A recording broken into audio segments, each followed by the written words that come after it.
Welcome back to GFF and Friends, the podcast for Blossom Boys. Ooh. It's springtime. Oh. Hello, everyone. Welcome back to the show. I am your host, Gay Fat Friend, a.k.a. Todd. And joining me, as always, is my teeny tiny, adorable, cute, he's my cherry pie. It's my husband, Rob. Hello. Hi, babe. How's it going? Good. How are you? Doing okay. Happy spring. It is sprung. Spring is springing, sort of. It's going back in the closet for a week. The squirrels are out, though. Squirrels are out. The hostas are sprouting. A bunny ran in front of the car yesterday. So many bunnies. We I don't know if it's like a Seattle thing or just our neighborhood or what, but there are bunnies everywhere. They live under our deck. They're coming out our ears. Right. I mean, the joke about breeding like bunnies. All right. That exists for a reason. Yeah. Stereotypes exist for a reason. And like I've seen a daytime coyote so far in the hood, and caught it on our Ring doorbell. We've already gotten some neighborhood emails about new cats, which just that means the next emails are about where did that cat go. That's another thing that I've never really lived with is outdoor city cats. Like people's like pet cats are just outdoor free roaming cats. And every year, doesn't happen in LA. Every year, like clockwork, though, we get the same batch of emails about missing cat. Oh yeah, and then warnings about other cats. Well, it's like our neighborhood. You know, the movie It. At the beginning, there's like missing children posters. They're like, where are all the children going? We get that with cats. Like every telephone pole in our neighborhood is a new missing cat, like once a week. And there's not a lot of turnover in the neighborhood. It's mostly just that people don't, I guess, want to make their cats stay indoors or have very short memory. Yeah, our neighbors, a couple houses down, they have an indoor-outdoor cat. Like it has its own door to get outside. And she said one morning she woke up having her coffee and she looked out her backyard. Her cat was in a coyote's mouth. Yeah. And she like screamed and ran outside and the coyote dropped it and the cat lived and it was fine.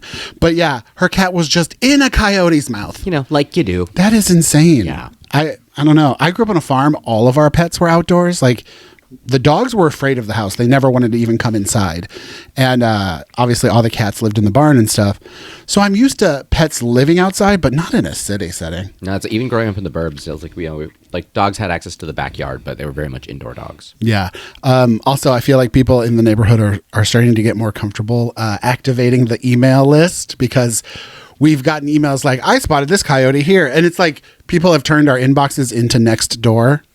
Like, which seriously, there's an app for this gang. Yeah, I deleted that app for a reason. Yeah, I haven't used that app in years. Yeah, right. But yeah, everyone's like, I saw a coyote. I saw that coyote too. Here's a picture. Here's a couple pictures. Here's a video. And it's like, all right, well, we know what coyotes look like. It's like in that case, like technology has become cyclical again. We're back into emails. Like soon we're gonna get on like chain letters.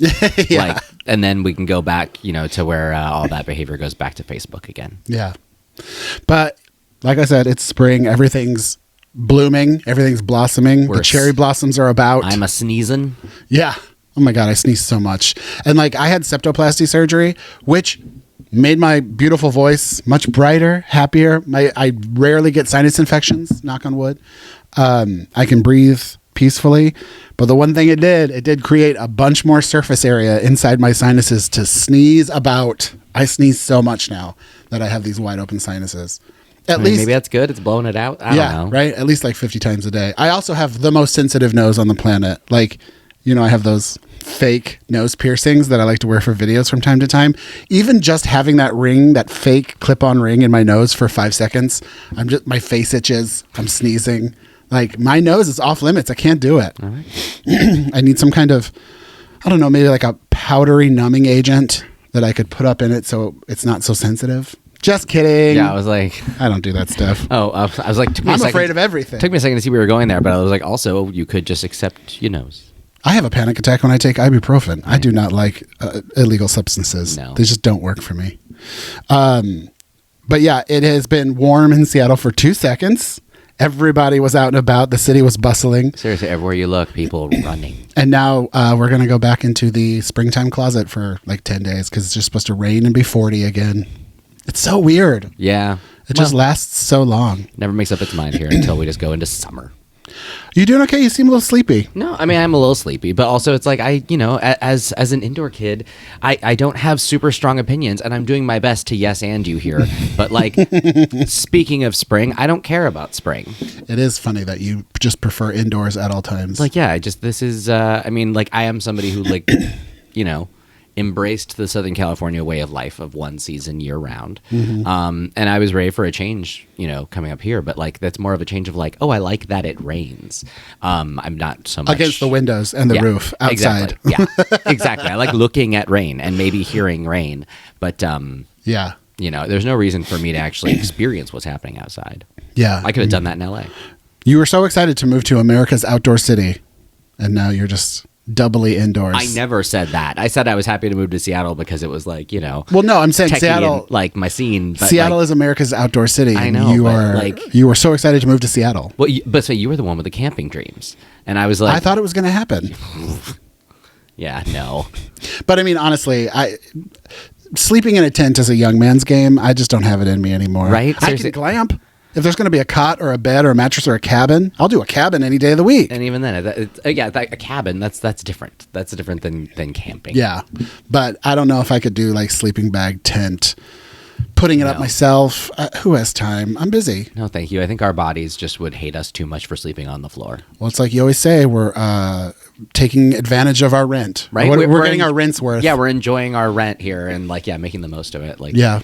I don't want to do Legos on the ground in the forest. Right. I need to do them right here on this table. Yeah, if you work out the rent to a daily amount of how much it costs to store our shit and us, it makes you just want to sit here and use your shit a lot more. That is a huge, don't ever day price out any bill in your life because you're like, I'm paying that much for that. Like I used to do that back in the day when I was like a hardcore budgeter. And you're like, yeah, I need to use that more. I need to really just thinking about it's funny because if you there are many collections that we have. And often when I look at collections that I have built, I have to honestly think about how much rent do you cost? Yeah. Without you, do we need this room? Yeah. It's one of those things of just you have to kind of really think about the cost of what you have sometimes. Yeah, I was thinking about that the other day. If we ever get to a point where we can actually buy our own place up here, we have to have a certain amount of bedrooms simply for the collections, but also and your permanent work from home. Well, that's the thing. It's it's more. I think of the shift for, that 2020 gave us of that. Now wherever people are looking to live, you kind of need to be thinking about an office space. Yeah. Which is funny. That was never something that was considered before. Well, and also I was thinking about it too. We're in our bedroom right now. It's huge because it's in the basement and it's like a half finished basement. But our bedroom is gigantic. So we have our records in here, obviously this giant TV, our beds, all that stuff. This is where I do my Legos. I film all my stuff, all my lights and my tripods and stuff are in here. My exercise bike, everything's in here. But this would be 2 rooms in a condo or a smaller, it just so happens that we have this giant basement bedroom, but it would be 2 rooms if we had to move. So it's just got to take stuff like that into account. Yeah, no, it's one of those things of just the number of bedrooms has gone up and it is what it is, but yeah. Well, and back to budgeting and pricing out what things cost. I used to do that with hotel rooms all the time because I was like, wait a minute, my rent, if I do the math and my rent is I pay, I don't know, $75 a day or whatever your rent comes out to be. And then a hotel room is $500. That's luxury. That's insane. Come on. That's more than a mortgage. Hotel rooms should not be $500. But there's a reason, short-term stay. True. Versus, True. They got to get theirs. Versus a contract, sort of long-term thing. But speaking of Seattle, I made a TikTok this week that I kind of stumbled upon as being an untrollable TikTok. Because trolls love to comment. Let's face it. It's 2025. A troll's going to troll. But everyone, on the internet, as I always say, just makes the mistake that everything that gets pushed in front of them is deserving of comment. They have to have an opinion on. Needs a comment. Dude, just because someone pushed it in your feed does not necessarily mean that the comment box is open for you. Yeah. Just move on. Well, so, back when I used to do stand-up, I did a joke about how the one thing you can never come back to in a fight or even a joking reading session, you can't come back from someone calling you immature because everything you say back comes off as immature. No, I'm not. Oh, that's real mature. You're stupid. Oh, that's real mature. You can't come back from someone calling you immature. Well, I found an untrollable TikTok about Seattle because I made a video about how Seattle is so great, but also our image is what we tell you, and our image is that Seattle's run down. It's getting taken over by the libs and all this stuff. Smoking crater from smoking COVID, crater. Yeah, everything's burning down. Lawless. It's a lawless land. It's the Wild West. But in my video, I said that's our plan. That's our Seattle marketing plan. That's what we tell you to keep you away. And of course, everybody in the comments was like, yes, I agree. Seattle's beautiful. It's perfect, blah, blah, blah. But then there are like people from Kentucky that are like, oh, I wouldn't go to Seattle, blah, blah. It's a hell town. And I responded to a lot of them being like, yes, you get it. Wink, wink. Keep up the plan. That's the plan. Exactly. You know, like they fell right into the trap. Yeah. It's like, you get it. You agree with me. Seattle's a hellscape. Well, it's like, I mean, I guess you just kind of set up a heads I win, tails you lose situation, you know, which, like, you know. But it's on TikTok and Instagram, and if you want to see some really good, hilarious self-owns, go read the comments of those videos, because people are like, oh, I went to Seattle once and it was terrible. And I was like, yes, correct. That's our plan. That's what we're hoping for. Right. And but it's also, it's so funny because it's one of those things. It's like when you live in LA and because I feel like, you know, when we lived in LA, everyone I knew there was like fond of New York City. But then you talk to people in New York City and they fucking hate LA. It was such a weird one-sided feud. And it's just one of those things where it's like when everyone talks shit about Seattle, it's one of those things of being like, well, that's funny. We don't think of you at all. Yeah. So I don't think you're bad. I don't think about you at all. Yeah, like oof, you wandered into this thing, and I honestly hadn't thought of you. Yeah, but okay. The LA versus New York thing is literally just New York. Like LA, we don't even think about New York. We never did. But even then, whenever I do, I always am like, I like that city. And New York's cool. And it's different than LA for all the right reasons. Like it's one of those things of just like it's got what we don't have, but also we are. Like I live here for a reason. Yeah, but it's one of those things of like, yeah. Whenever I went to New York, I loved it, and I was always fine to leave, but I also was fine to live there if I needed to. Mm-hmm. So like, yeah, I don't know. I feel like a lot of people in LA are like fine with it, but a lot of people in New York are just mean about LA, and it's like, you know, I get it. Like we have the sun, but also like, you know, LA's spread out. Like it's not without its faults. Yeah, I do love to say that the West Coast is the best coast. Well, but also rhyme. Chicago is fun. Nashville is fun. I've never been to Texas, really. Yeah, I have. It's a state. Yeah. In the country. Yeah, but I don't know. Like city feuds, I don't really have a city feud unless you like really come at me about how bad my city is. Then I'm going to defend it. Yeah, I was like, I don't think I have any feuds with cities. I have feuds with establishments. I have feuds with like states and like the runners of those states. Oh no, I definitely have feelings about the representation of a lot of states. Yeah. And or some of the populations there within, but like I don't have any concrete examples of where like I have been wrong directly. Yet. But also I'm not really going into those states to find out. Whenever I want to like be smarmy and kind of talk shit about a natural disaster or, you know, government failing its people and stuff like that, like my first instinct is to be like, well, you live in Texas, but then the second thing is like, it's not really your fault. Like there are good people everywhere, and whenever people are like, everything in Texas happens for a reason, you get what you deserve, it's like, well, it's not like people can just leave. Yeah. Well, I know this isn't... And a lot of good people are there. Well, I know this isn't totally true. Like it is, but it is often true, at least, and especially when you start seeing some creative voting territories, Texas. Yeah. But like there's that thing saying like there are no red states, there are just voter oppressed states. Yeah. And so like I'm sure there are some red states, like Wyoming. No matter how you slice it, probably fucking red as hell. But you know, isn't it like wasn't Oklahoma not a single blue county or whatever? Like every single vote was red. Yeah. What was it? Massachusetts was all blue, and then like there is one that's all red. Washington. Oh no. Washington, I forget. The last election, like Washington didn't elect a single red candidate, but Massachusetts, every single county was blue or something. I think Massachusetts, every county was blue, but like I don't know for sure on a lot of that stuff. But yeah, but yeah, I'm sure there would still be some states that might be all red, but yeah, especially like Houston being Houston is the most populous city in Texas. Yeah, and it's like the third biggest city in the country. Yeah, and I want to say, and it's like top 5 for sure, but I think it was like 3. Yeah.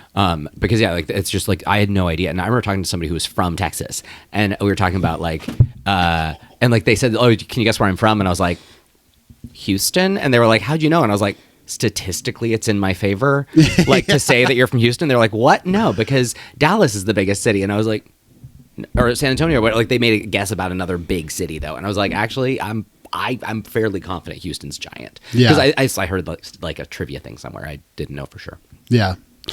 But and needless to say, Seattle's great. We're all just lying to you. We're just tricking you.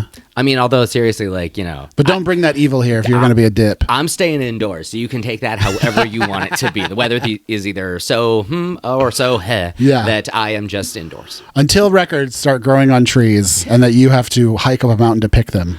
Right. And yeah, until not going to catch Rob on Mount Rainier. In a real inconvenient place. As far as Rob concerns, it's Mount Rain. No. Sure.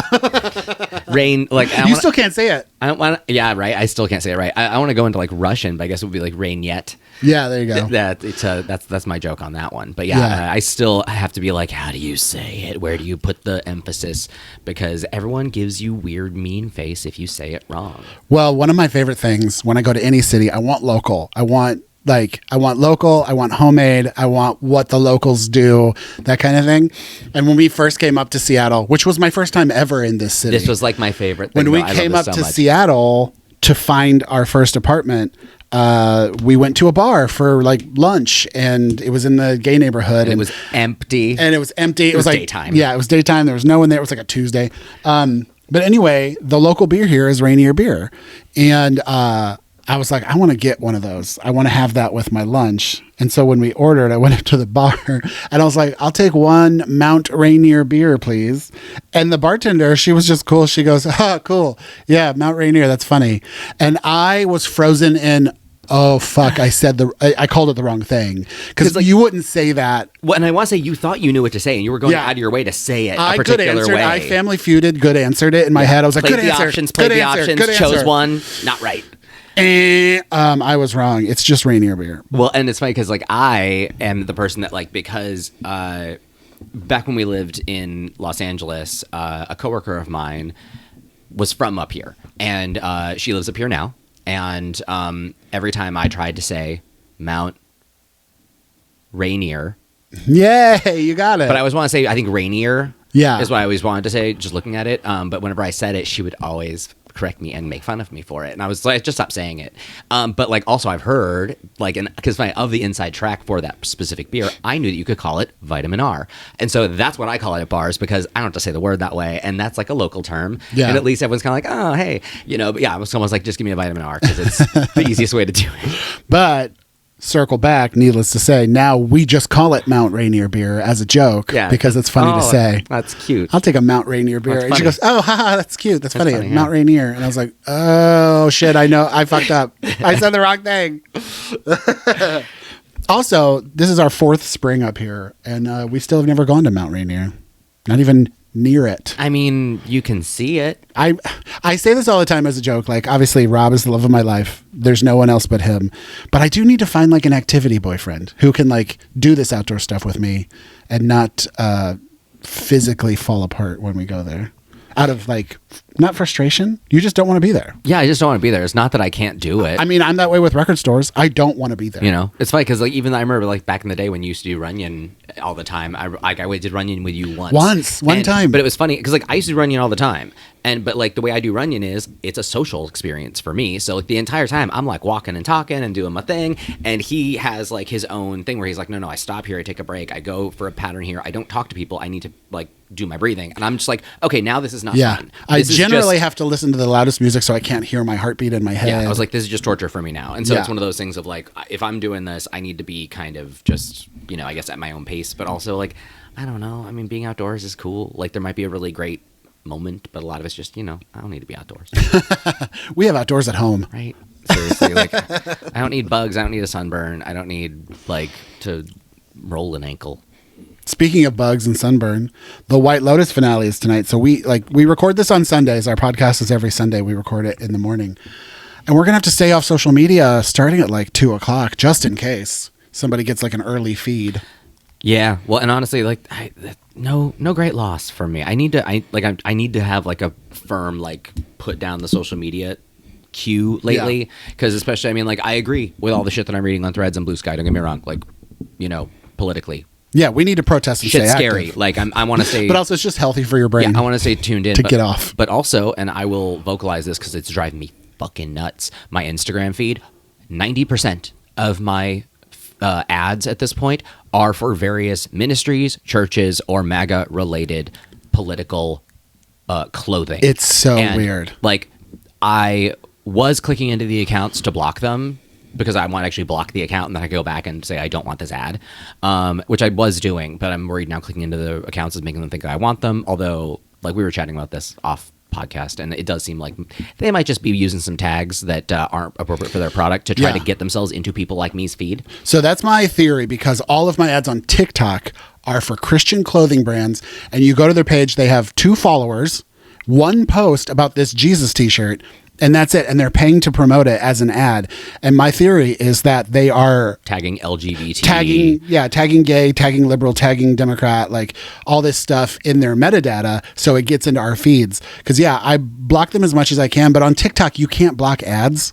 You can block some pages, but all you can do is just not interested or mute. I've lucked out, at least on TikTok. I haven't gotten many, but my Instagram is 100%, or like not 100. It's nearly completely those ads, and it's driving me nuts. And I what I need to be able to do is be able to make a firm stance of like, well, cool, I see one of those ads, I'm closing the app. I'm not coming back till tomorrow. Like, it's one of those things of like, fine, you want me to spend time on your app, target your ads better. Do not feed me this shit. I'm sick of it. Well, especially the clothes are ugly, right? Like, at least make the clothes cute. Well, and I've seen like some of the weird shit where it's like, buy this like limited edition coin, like kind of like not real money, just absolute money laundering and scams. There's some gross stuff. And, and I hate that you have to like go deep into your settings to find like Instagram especially has sliders where you can go like fashion, none, more, less. You can adjust this slider to like what you see in your feed.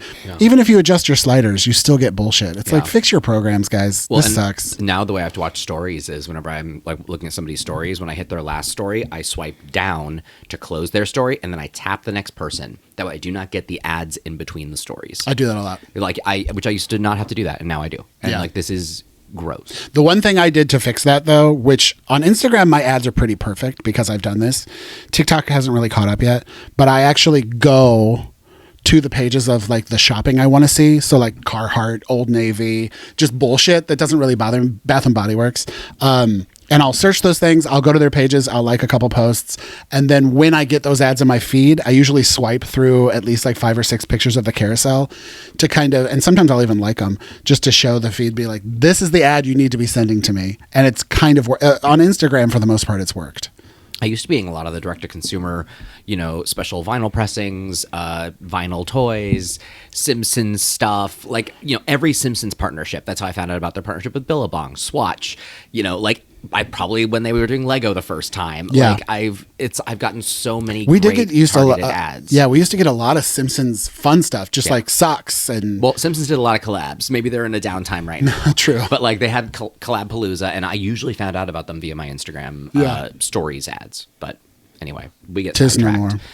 Anyway, tonight's the White Lotus finale. I'm very excited about it. Well, seriously, like I just it has been the Carrie Coon facial reaction showcase. Yeah. And I have been so excited about it. And tonight is feature length. So yeah, tonight's an hour and a half. Long episode. I've been a little bummed by people online being like, is anybody else bored by this season? I'm like, the pacing of this season is the same. It's just Jennifer Coolidge isn't in it. And that's what you liked so much about it. Well, I was looking at it, and it does feel a little bit slow in that, like, kind of, there's a lot of character setup, and basically the big event of the episode, or the season happened, like, not the event, but like the big sort of, moment of change for a lot of characters happens in episode 6. So it takes a long time. The boat party? Yeah, like the overnight party, basically. Yeah.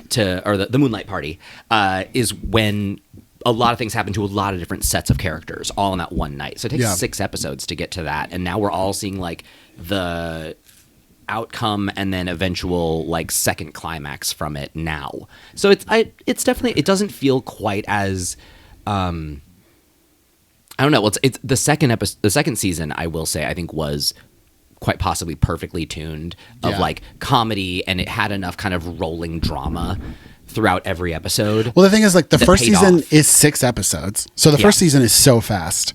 And then the second season was the first long season, but it had more to fill into it. Like there was more like this family, this group of friends, these people, Jennifer Coolidge, you know, like it had more active storylines. There were immediate payoffs also. Like that's the thing. Like this season seems like it's all building toward one payoff for everybody at the same time. Yeah. Like their own payoffs, but it's all kind of like going to escalate for everyone. Yeah. And I feel like season 2 had a lot more kind of rolling boils before we had our big moment. Yeah. So it's I also can see just, it. it's just one of those productions that I'm like, it could be Carrie Coon reading a phone book and I'll watch it for an hour. I want more episodes and I don't mind it being drawn out. I love seeing these people. Well, and have you like been hearing Carrie Coon's been dishing on a lot of the stuff that's gotten cut. All the stuff got cut, yeah. Which I mean, like I don't necessarily. I mean, I'm glad that they had a storyline of Carrie Coon's non-binary child. I agree that cutting it might have been the right move, given that it was just kind of a one mention line, and this is not it was not a deep enough discussion of a sensitive topic to kind of almost felt gimmicky being there. It's better just not say anything. Yeah. But like, yeah, there was something that they were saying about like just how like there's a lot more that all like even like the big dramatic scene that we got in the last episode between the 3 girlfriends apparently was like twice as long, and there was a lot more to it. Yeah. And so it's just like, oh man, I would love to have seen more of the kind of side plots and stuff that got cut. But yeah, like, I think we're going to get a director's cut season of season 3. That's, you know, I think she 14 said hours long. Leslie Bibb had an amazing monologue that got cut. Yeah. About pickleball, which is so funny because like I talked about pickleball in my Cherry Blossoms video this week. See, it all comes back around. It's all full circle. But yeah, I'm excited about the finale, but then I'm bummed because that was our last Destination TV event for a little while. Well, I guess we just have to go back into Apple TV and start watching a lot of the shows that we forgot were there. Yeah, we have to go back. But also like we have new Black Mirror this week on Thursday, I think, Wednesday. But I mean, that's all the episodes. So we'll just watch that at our own pace. And it is funny because like Black Mirror is a show that like as much as I enjoy watching it, I also recognize that watching it does not do good things to my brain. It just bums me out. Yeah, it's a stressful thing, but also I mean, and I think we may have mentioned this before, we did Black Mirror season 1 the hardest way that you could do it. Because we did Black Mirror season, or we got introduced to Black Mirror the hard way. Find the words. Right, here we go. In one day, we watched season 1, season 2, and the Christmas special, which was like, 8-9 hours of Black Mirror in one day. And I don't know why we did it like that. I don't remember doing it like that. It was rough. Like we were just like, let's keep going, and it was just like, but we couldn't stop. Yeah. Like, yeah. I mean, maybe I'm misremembering, and it was over a weekend. I think we did it over a weekend. But either way, though, it was because the Christmas episode we had to DHgate or whatever. We found it. Yeah. But like I found it quickly though. Yeah, but we had to find an illegal. We had to find a download of it. workaround. Yeah. At the time for Black Christmas. it was the style at the time. Yeah, like that was.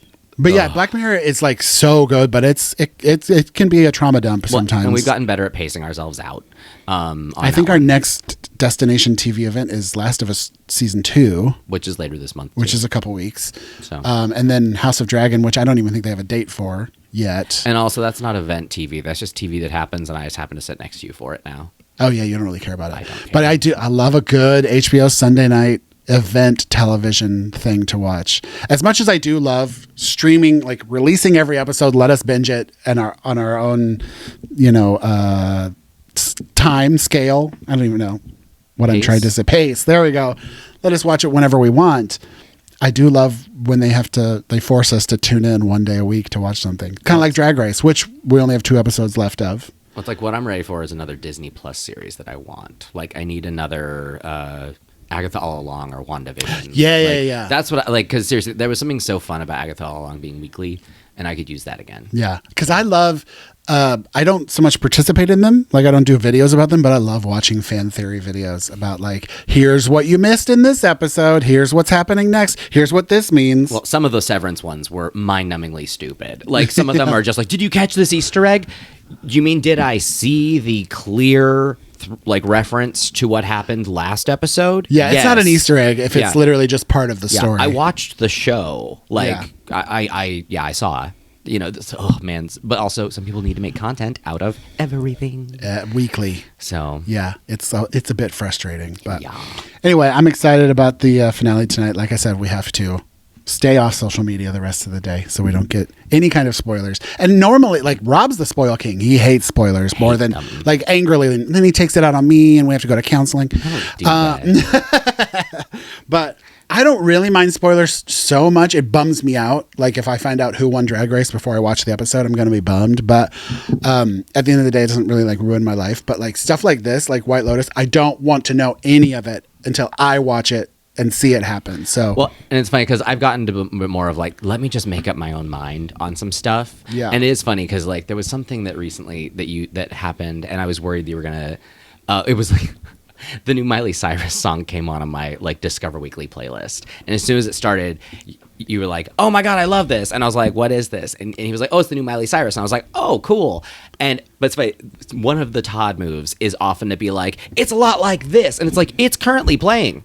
I don't need to know your opinion of it right now. Like, let me at least just hear it first. And I'm never going to stop. I know, but it's so funny. Because that's a you problem. I know, but like literally we'll start a movie where he'll be like, hey, do you want to watch this movie? Like April Fool's Day. We were watching April Fool's Day, which we both had never seen.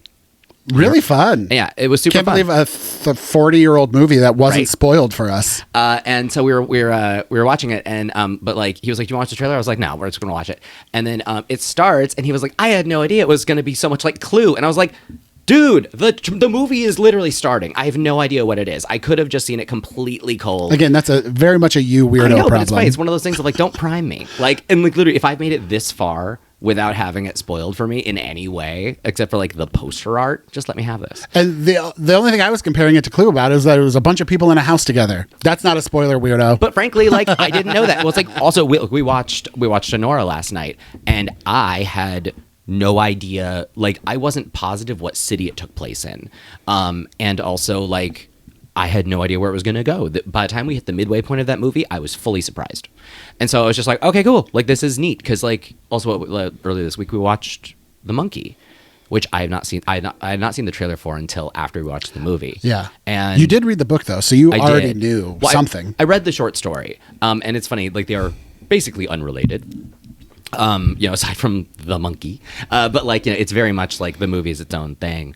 But I was surprised how much the trailer like kind of goes up to the frame on a lot of moments in that movie. Yeah, it's definitely a trailer. It's definitely a trailer that if you go back and watch, you're like, oh, that spoiled so much stuff. But it's also a trailer that if you watched it, you don't know what's happening. Yeah, but it is a thing where like, I mean, when there are some reveals though, right? I kind of want to say like if you're watching a trailer and like, for a horror movie and it basically shows 80% of 60% of the kills, that's a lot of stuff in the trailer. Like that's a lot of stuff. Like just beat for beat that you can kind of fill out. Yeah. So I was like a little surprised. But that movie was, by the way, tons of fun. Yeah, super fun. You should go watch it. And April Fool's Day. Go back and watch it. Right. Seriously, I can't believe a 40-year-old movie has not been spoiled for us. That was a fun ending. Right. And what April Fool's Day was it on a streaming service that we have? It was on Paramount Plus. Paramount Plus, yeah. Yeah.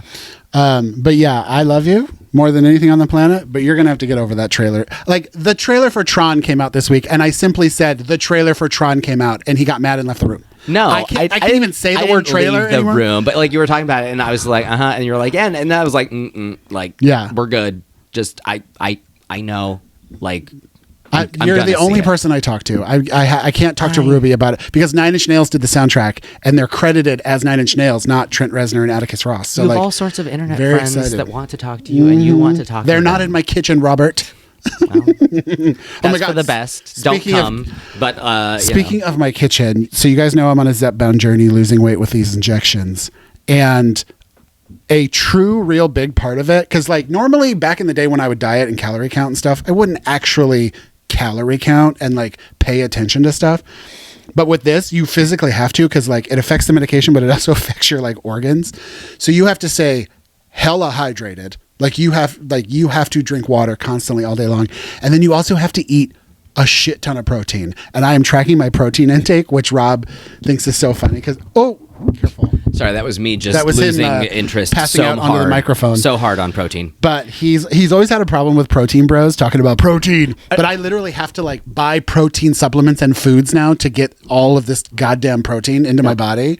I get it. But also though, you are like me in that you love an accessory, and that like if someone told you like, hey, just if you're going on a walk and you have this brand of protein bar afterwards, he's buying a case. And so it's one of those things where it's just like, And I have worked with so many people that are such gym bros, intermittent fasting, macro testing, or Gotta get the protein. macro balancing, microbiome tested, like, and they're all very fine people, but also, and like, that's where they choose to spend their energy. I can talk to you about various, I guess, weights of vinyl pressings, and I'm sure you don't care about those. But it's one of those things of just like, oh my God, like seriously, as somebody who like just uses food to get through the day, like hearing people, you eat like a bird. hearing people talk, which is, according to Psycho, is a bit of a misnomer or misleading because birds actually eat quite a bit. Oh, do they? To quote Psycho. Actually, No, I'm just quoting a movie. No, I know. But yeah, so anyway, but it's funny just to, like, the protein talk it's easy to just roll my eyes at, but I care about you and I'm here. Well, for you. also, like, I'm always looking for the easiest way to do something. So when I was at the grocery store, I was like, oh, protein pasta, gonna get that. Oh, cereal with added protein, gonna get that. And then I noticed a little mouse had gone through all of my packaging and put a B instead of a P in front of all the protein stuff. So now all my stuff says protein. I saw that. No, I didn't saw do what that. You did. No, I did not do that. If you look, that package, protein, is 100% intact as protein. You got a package of rotini. So everywhere it says rotini is now brotini. Oh, that's what it was. That was the pivot I decided to do instead of going for protein, because then I would have to do all your packing. Well, at first I was Instead, like, I just did the one box of rotini. he gets a Sharpie. He's real subtle about it. He loves to sneak in a Sharpie moment onto packaging. And I find it all over the house, and it's very funny. I love it very much that you do that. Because, But, what did I start with? The turkey. I started with turkey. I was putting away groceries, and I was like, brotini? What? And yeah, what did you do with the turkey? Well, they were Oh, yeah. naturals. It's just the Hillshire Farms organic sliced turkey from Costco. And it's called naturals. Which I hate organic food, but it was just like, it's the only sliced turkey that I like. And yeah, it's called naturals. And what did you do? Big. See, I was like, big naturals. Nerd.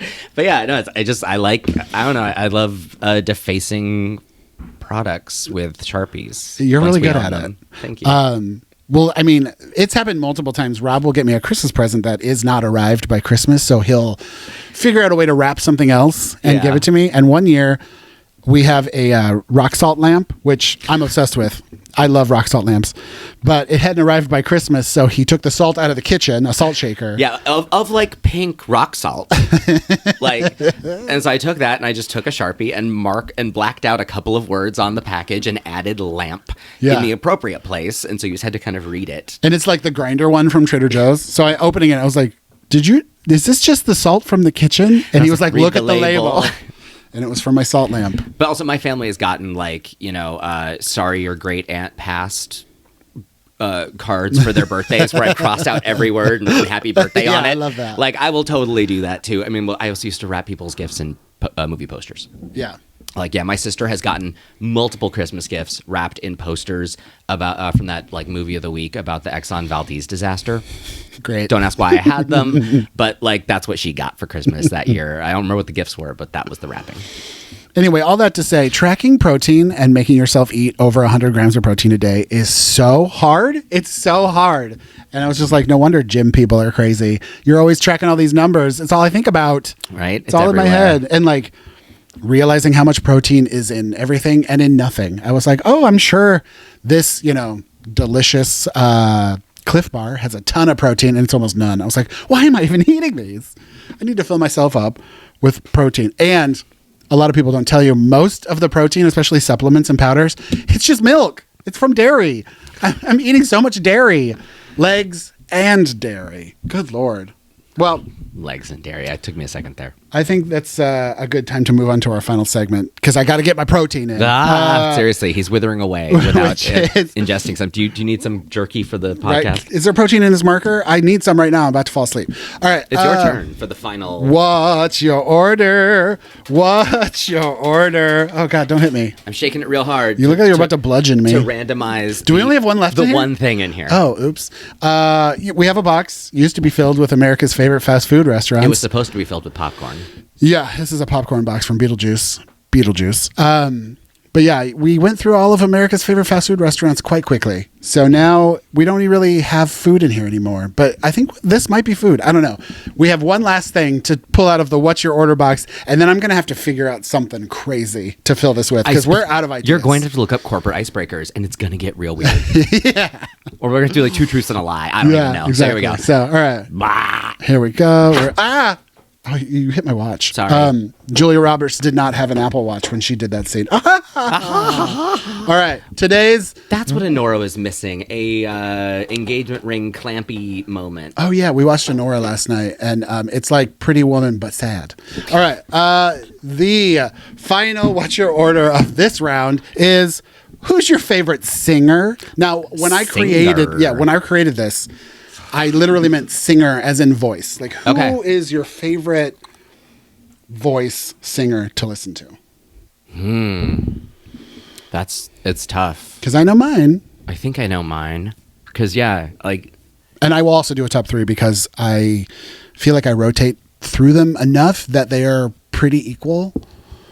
I can go first. You keep thinking. Okay, go for it. Obviously, my favorite singer is Lady Gaga. I love her more than anything on the planet. Okay. She's my number one. But I also love the tone of her voice. She's pitch perfect. I don't think there's anything she can't sing. She's literally a vocal powerhouse. I love everything she does with her voice. And she can do so many things with her voice. It's like she's like a chameleon when it comes to singing. Well, I was still so proud of her when she did the Sound of Music thing at the Oscars. Right? That was like her moment to kind of show a lot of people who just saw her as a meat dress lady that like, no. She's kind of classically good at this. She's got the chops. And so, I enjoy the sound of Lady Gaga's voice in my head. I love everything that she does. I don't think there's any music that she's ever put out that I didn't like. I enjoy her so much. But then my second one that I listen to quite frequently is Adele. I think Adele is one of the best voices of all time. Like, creepy, cosmic, 1 in a million, never going to happen again kind of voice. Well, and she's had that voice since the beginning. Her whole life, Like on 19, she sounds like a mature woman. Just, and she luckily caught it in time because she was a full-time smoker. She caught it in time that cigarettes were affecting her voice and she got out of them, and then also did vocal therapy. So she was working with like vocal therapists to protect her instrument. To not become Elton John. Yeah, and she has literally a perfect voice. Like, no, I don't think anyone will ever sing like Adele ever again. And of course there's like Kelly Clarkson's and stuff, but there's just something about, there is like a creaminess and a warmness in Adele's voice and her accent and her music. Everything about Adele is perfect. I love her so much. And she's funny. That's the thing too. Adele and Lady Gaga are hilarious. That is true. Same with Ariana Grande. They're so funny and their voices are so perfect. It's just, very jealous. And then, obviously the other one, Ariana Grande. I love her so much. Yeah. She's so fucking funny and talented. Also pitch perfect. I don't think there's anything she can't sing. Right. Well, even just like watching her do like, musical impressions, she's just so fun. Yeah. And it's just pure talent. Like, when I've never seen Ariana Grande miss a note. Like, she's such a good singer. I've never heard her voice crack or miss a note ever. Well, and also, it never looks like she's working. She looks like she's having fun. Like, that's the thing. Like, she's just having a good time while she's doing it. At least that's what it looks like. And that's... Yeah. Well, and then, honorable mention, like Fiona Apple and Bjork and stuff. Like, I love them and I love their music as a whole. But, like, so much their voices are just distinctly them and what they do. Yeah. It's not so much like one of the greatest singing voices of all time. It's one of... Like, Fiona Apple is the greatest Fiona Apple of all time. Does that make sense? Well, because like I feel like a lot of my favorite bands I like despite the singer sometimes, which is kind of weird. You know, I mean, like, I hate to say this, but it's like Radiohead. Love Radiohead, and I love Tom York for what he is. But like, I don't know. Like, if I had to build Radiohead in my ideal situation, I don't think I would have chosen his voice. Meanwhile, he's one of my favorite. But it worked out. Don't get me wrong. I totally forgot men existed. Yeah, well, it's funny because my favorite singer is a man. Yeah. But anyway, Tom York is another favorite. I love the sound of his voice, but at the same time, Tom York is the best Tom York on the planet, but not like one of the best singers. All right. So that's mine. Obviously, Lady Gaga, Adele, and Ariana Grande. What's your favorite singer, Rob? My favorite singer, I'm going to go with one. And like, it's funny because I almost mentioned this band in my favorite band stuff because they are one of my favorite bands. Although they've had a little bit of a spotty record for the output for the last couple of records. But they've come back with their last one. The band is Elbow, also from Manchester, where Doves are from. The lead singer is Guy Garvey. And Guy Garvey's voice is amazing. It is like gravelly, manly. It's got some insane range. He is often very pitch perfect. He's got this howl that is just so good, and he's looks like a lumberjack with a big ass beard. And like, for being a straight man, like, who just looks like this, he's so like emotionally tuned in, and it's all coming out of his mouth. Like, well, it's so good. It's so funny. I was gonna make a joke, like, if you're gay and look like us, you're probably a fan of his. Every Elbow show I've ever been to is mostly his Bear fandom. Yeah, which I didn't even, I had never heard of them really. I didn't know about them at all until I met you. But then we went to that show at the Wiltern, right? In LA, and it was all Bears. And it was all us. And I was like, oh, I somehow missed the memo that Elbow was the band to like. What's funny, because I'd been a fan of Elbow since like 2004. And I'd seen them, I think, twice already at that point. And the first time I saw them, it was not that type of a show, like audience-wise. But I feel like after the Seldom Seen Kid happened, which was their Mercury Prize-winning album, that one was the thing where all of a sudden, like, every gay man was just like, who's the bear? You know. And so, but no, like, and yeah, and they're you know, I like that they're socially aware and cool. Like, they literally have dedicated some songs to like some gay couples they knew and stuff. They do a lot of talking during their sets. They're very progressive. Yeah, Guy Garvey though, his solo album's not the best, but his stuff with Elbow is very, very good. He has a very creamy voice. Yeah, his voice is just it's incredible. His voice is like the audible equivalent of like a very fancy cologne. And if you are curious about Guy Garvey and his voice, I recommend listening to the song Powder Blue off of their first album, and anything basically off of the Seldom Seen Kid, with the exception of the first track, which is called Starlings. And if you like the album, listen to the song. Otherwise, though, I think the rest of the album's better. Well, wait, and maybe you said this, but are they one of those bands that has different singers sometimes? No. That's Doves. Doves is the one that it's usually Jimmy, which, you know, and then the brothers will come in on other songs. But yeah, this one is, I want to say Elbow is almost exclusively Jimmy. Sometimes they have guest people come on, but like, I don't think other people of the band ever take lead. Yeah, because it's such a funny phenomenon. It's like Fantagram does that. The XX did that. It's like, oh, this is a Jamie song. Man, I'm going to skip this one. It's like when Ringo sang. It's like, oh, okay. Exactly. Well, thank you guys so much for listening and watching. I think that's your homework for the week, is to go listen to your favorite singer and just take in their voice and make yourself feel better and enjoy whatever day you're listening to this. Also, I keep forgetting, I mean to say it at the top of the show, but just friendly reminder, we post on Spotify, Apple, and YouTube on Wednesdays, and TikTok on Sundays. So however you want to ingest this podcast, that's where you'll find us. Yes. And good luck to everyone going to Record Store Day this coming Saturday. I hope you get everything you want. Seriously. Because I don't think there's anything we want. No, nothing in America. But may your baskets be bountiful. Yeah. Oh, that was the other thing I meant to talk about. We got Lady Gaga tickets. Woo! Which I was like sweating, shaking, like terrified we weren't going to get them. And they were technically cheaper than I thought we were going to pay. So I thought it was going to be more expensive. They were expensive, but I thought we were going to pay more, and we didn't. So the best part was, that was funny. We got in on like the city card pre-order because we have a city Costco card. So Costco came through again. Coming through again. Hey, Costco. We would never have that can't card. Lose. Like, I never would have had that card if it was not for our Costco membership. So. And seriously, like the pre-sales of this Gaga sale were so weird because it was Citibank and Verizon one day. Then the second day was just like fan club or something, and then the third day was like on sale to the public, and it was kind of a shit show for everybody. And she added another day in our city. So because I was shocked that she wasn't doing LA, but then someone pointed out that she has like a radius deal since she can't do Coachella, anything within a certain radius of Coachella. Which means, so we're going to Gaga on Thursday, but she's here Wednesday, Thursday, and then Saturday, which means she's probably going to stay in town for that Friday. So if anybody knows where we can have lunch with Lady Gaga on Friday while she's in town, please hook us up. That would be so helpful. Right. But yeah, thank you guys so much for watching and listening. I hope you guys are having a great day out there. Have a great week. And don't forget, go listen to your favorite singer. All right. We'll talk to you guys next week. We love you. Goodbye. Bye.